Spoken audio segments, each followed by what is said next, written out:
You're lying in bed at 11 p.m., scrolling through your phone, not even particularly awake, and suddenly you're adding a garlic press to your cart. You already have a garlic press. It's sitting in that kitchen drawer you haven't opened since 2023, the drawer. The one where kitchen gadgets go to die next to the melon baller you bought because you hosted brunch once in 2019.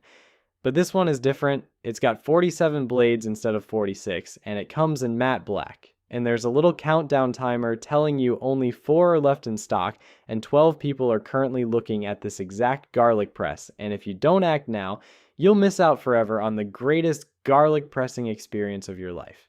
So you buy it, and 3 days later, when it arrives, you look at it, feel absolutely nothing. Shove it in a drawer next to the old garlic press and wonder why you just spent $24.99 on something you will never use. If this sounds familiar, congratulations.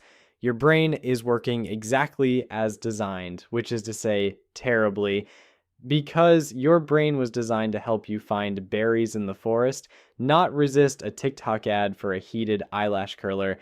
My name is Nick, and today we're going to talk about why you keep buying things you don't need, how the system is rigged against you, and what you can actually do about it. Let me tell you about my friend Jessica. Makes $68,000 a year, has $847 in savings, and just spent $340 last month on things she bought while lying in bed scrolling her phone. She can tell you what every item was. She cannot tell you why she needed any of them. Now, let's start with the most important thing you need to understand about why you buy stuff you don't need. And this one fact explains basically everything. Your brain has a chemical called dopamine, and for decades we've been told that dopamine is the pleasure chemical. It's the thing that makes you feel good when you get what you want. Except that's not what dopamine does at all. Dopamine is not your pleasure chemical, it's your wanting chemical. And the difference between those two things is the reason you have a closet full of stuff you bought and never used. There's this famous experiment. Neuroscientist Robert Sapolsky trained monkeys to press a button after seeing a light signal to get food. Then he scanned their brains during the process. And what he found was fascinating. The dopamine surge happened the moment they saw the light signal, not when they ate. During the anticipation, your brain gets high on wanting, not having.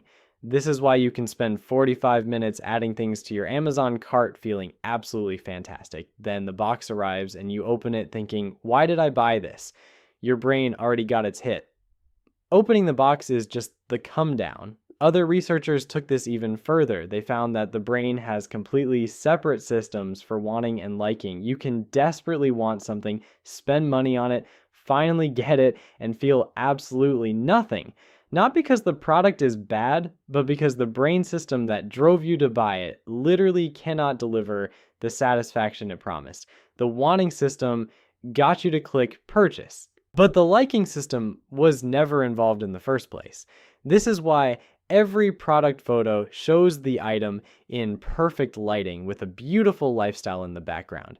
They're not selling you the thing, they're selling you the dopamine hit of imagining yourself with the thing. The fantasy version of you who owns that coffee maker wakes up at 6 a.m., makes a perfect pour over, and has their life together. The real version of you hits snooze, drinks instant coffee, and that $180 coffee maker sits on the counter judging you. And it gets worse. Researchers at Stanford, MIT, and Carnegie Mellon did brain scans of people making purchase decisions in real time. When you see a product you want, your reward center lights up. But when you see the price, a completely different part of your brain activates. The same region that fires when you experience physical pain. Spending money hurts. It's not a metaphor. Your brain genuinely processes it as pain. This is why literally every innovation in payment technology has been designed to numb that pain. Cash hurts the most. Credit cards hurt less because they create abstraction. Digital wallets hurt even less. And buy now, pay later barely registers as pain at all because the cost is split into chunks so small that each one falls below your brain's detection threshold. And the numbers prove it. People spend 18 to 20% more when they use credit cards instead of cash. Amazon's one-click patent was estimated to be worth $2.4 billion per year because removing a single step increased sales by 28%. So that's the trap. Your brain promises satisfaction it can't deliver, and spending money literally hurts. So the entire economy is designed to numb the pain and amplify the wanting. But here's where it goes from that's interesting psychology to, oh my God, they're doing this on purpose. Let's start with pricing. You've probably heard that $9.99 is more effective than $10. But do you know why? It's called the left digit effect. Your brain reads left to right. So $79.99 registers in your brain as 70 something rather than 80. Even though you consciously know they're basically the same, your subconscious brain anchors on that left digit. And this single tactic increases sales by 24 to 35%. Then there's the power of the word free. Economist Dan Ariely ran this experiment. He offered people a choice between a Lindt chocolate truffle for 15 cents and a Hershey's Kiss for 1 cent. 73% chose the truffle, but then he dropped both prices by 1 cent. The truffle was now 14 cents. The Kiss was free, and suddenly 69% of people chose the Kiss. The price gap stayed the same, but the word free completely reversed demand. But nothing compares to scarcity and urgency tactics. Only 3 left in stock. 7 people are looking at this right now. Countdown timers on flash sales. All of it is designed to hijack your loss aversion. Researchers established that losing something feels about twice as painful as gaining the same thing feels good. So when you see last chance, your brain doesn't evaluate the product. It evaluates the loss of the opportunity. Over half of impulse buyers cite fear of missing out as their number one purchase trigger. Grocery stores put the milk at the back so you have to walk past everything else. They position high profit items at eye level. They use oversized shopping carts because studies show that doubling the cart size makes people buy 40% more. And checkout lanes are impulse buy gold mines. Americans spent $6 billion in a single year on stuff they grabbed while waiting in line. Now, everything I just described, that was the old playbook. Store layouts, pricing tricks, making you walk past the expensive stuff. That was quaint because now there's a new battlefield, and it's the 6 inches of screen you're holding in your hand right now. TikTok Shop did $15.82 billion in US sales in 2025. That's after growing over 400% the year before. And here's the scary part. 71% of TikTok shoppers buy things they stumble across in their feed. They weren't searching, they weren't planning, they were just scrolling. Nice, and suddenly, they're buying a product they didn't know existed 5 seconds ago. Every scroll is a potential transaction. The average American now spends somewhere between $876 and $937 per year shopping on social media. 67% of US consumers make at least one purchase through social platforms every single month. Among Gen Z, 56% have made influencer-inspired purchases. But here's the punchline. 55% of social shoppers regret their impulse purchases. The scroll-to-cart pipeline is optimized for conversion, not satisfaction. And we haven't even talked about subscriptions yet. The average American thinks they spend $111 per month on subscriptions, but the actual number is $273 per month.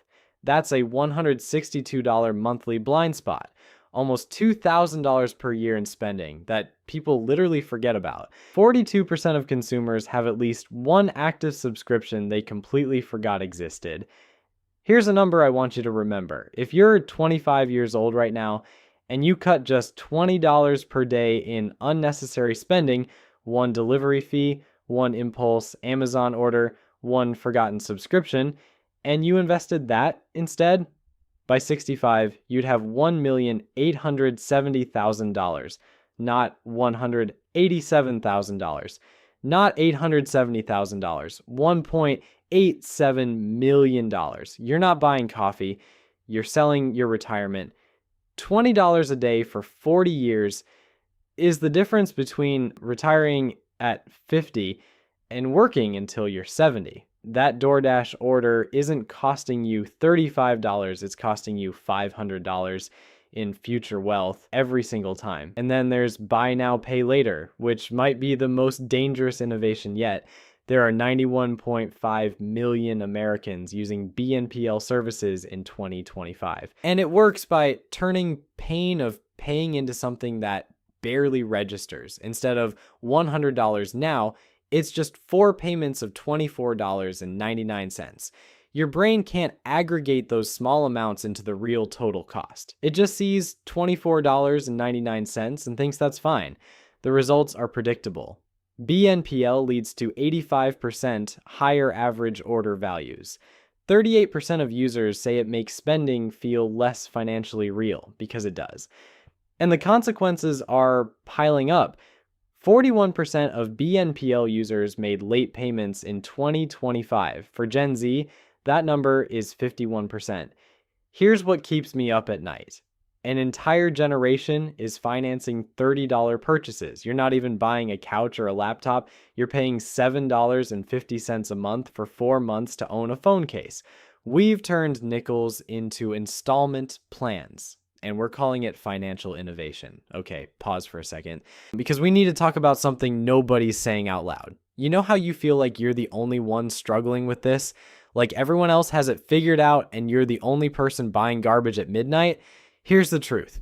55% of social shoppers regret their purchases. The average American has $1,000 of unworn clothes in their closet. 1/3 of the food we buy goes in the trash. This isn't a you problem. This is an everyone problem, because the system isn't designed for you to win. It's designed for you to spend. And if you feel like you're losing, that's not a failure. That's the system working exactly as intended.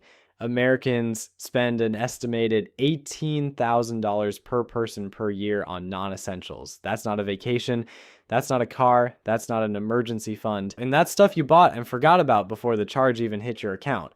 You're working an entire quarter of the year to pay for things you don't remember buying.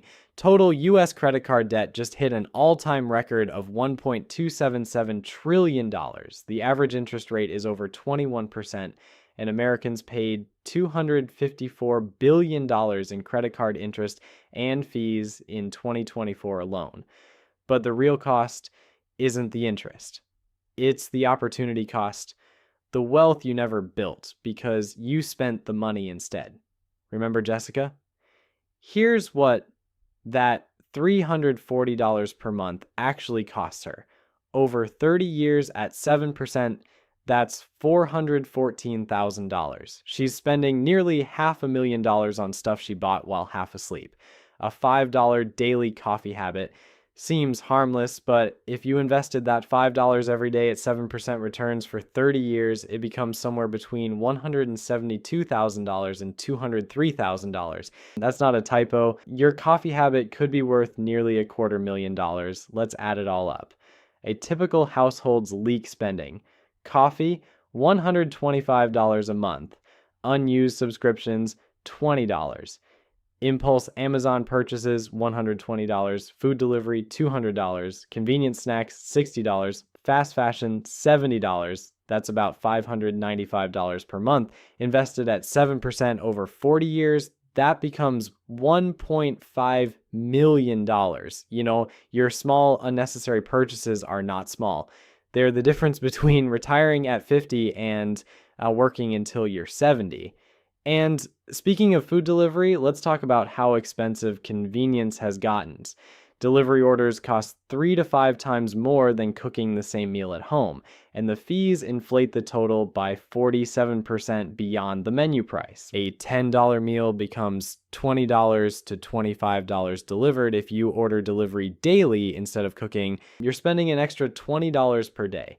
Over 30 years at 7% returns, that's $709,000. Your DoorDash habit could be worth $700,000 in retirement.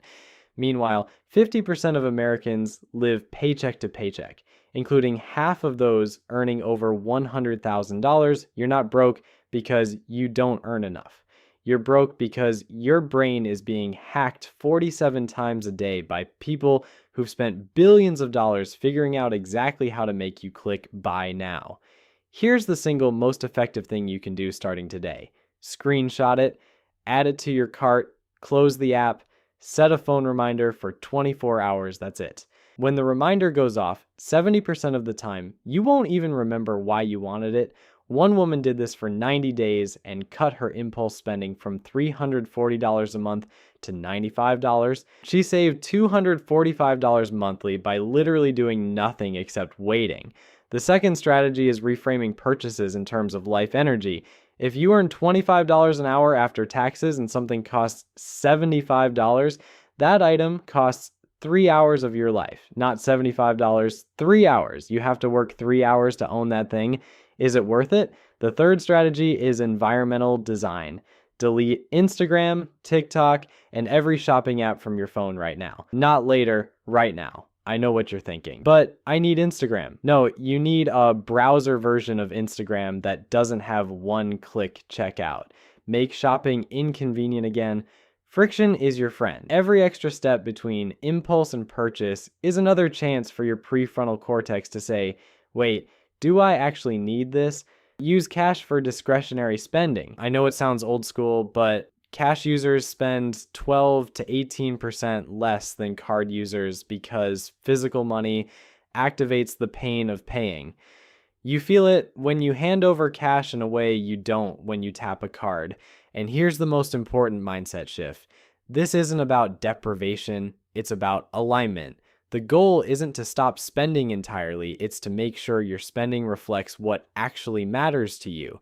That's the difference between feeling broke and feeling in control. Set up what I call a guilt-free spending account. Every month, $100 goes into it automatically. That's your buy whatever stupid thing you want money. You see a garlic press with 47 blades? Cool.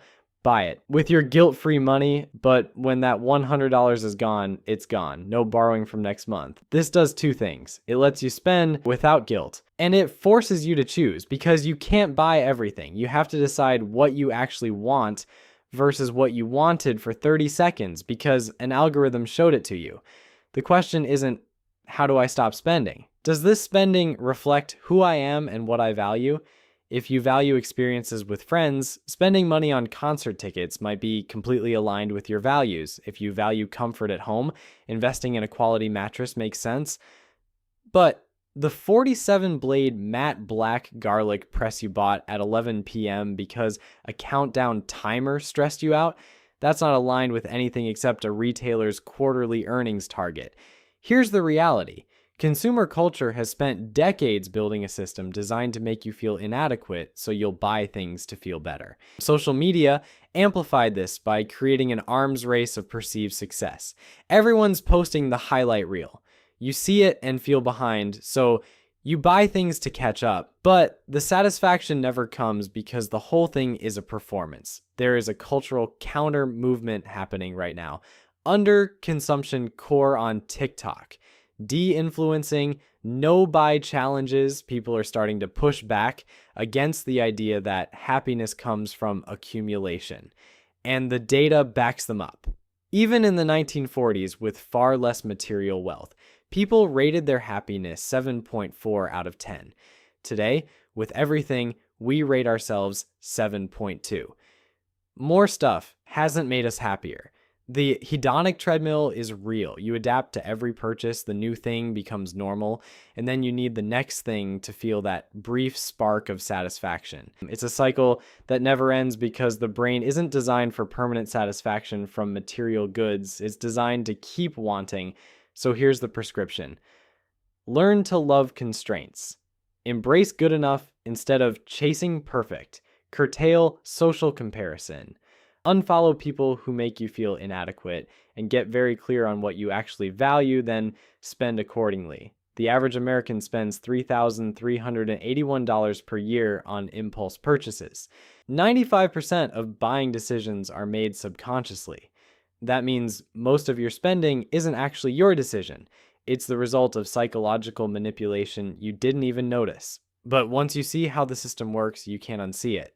The countdown timers, the fake scarcity, the prices ending in 0.99, the free shipping thresholds that make you add unnecessary items, the Instagram ads that follow you around the internet after you looked at a product once, it's all designed to activate your wanting system and suppress your pain of paying.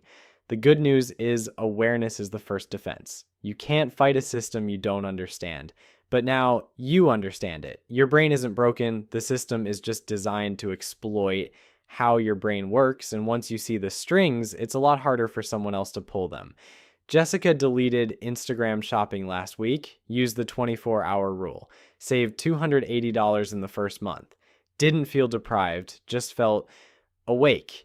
So the next time you're lying in bed at 11 p.m. scrolling through your phone and you see that garlic press with the countdown timer screaming at you that only 2 are left in stock, I want you to remember something. That garlic press isn't going to change your life. But the $24.99 you don't spend on it, invested monthly for 30 years at 7%, that becomes $30,000. One garlic press per month turns into a year of financial freedom.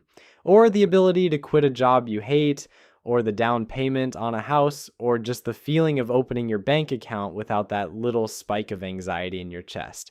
The garlic press is never about the garlic press. It's about whether you're spending your life energy on things that matter or things that a countdown timer convinced you mattered for 90 seconds. Your money is your life. Every dollar is time you traded for it. Make sure it's worth the trade.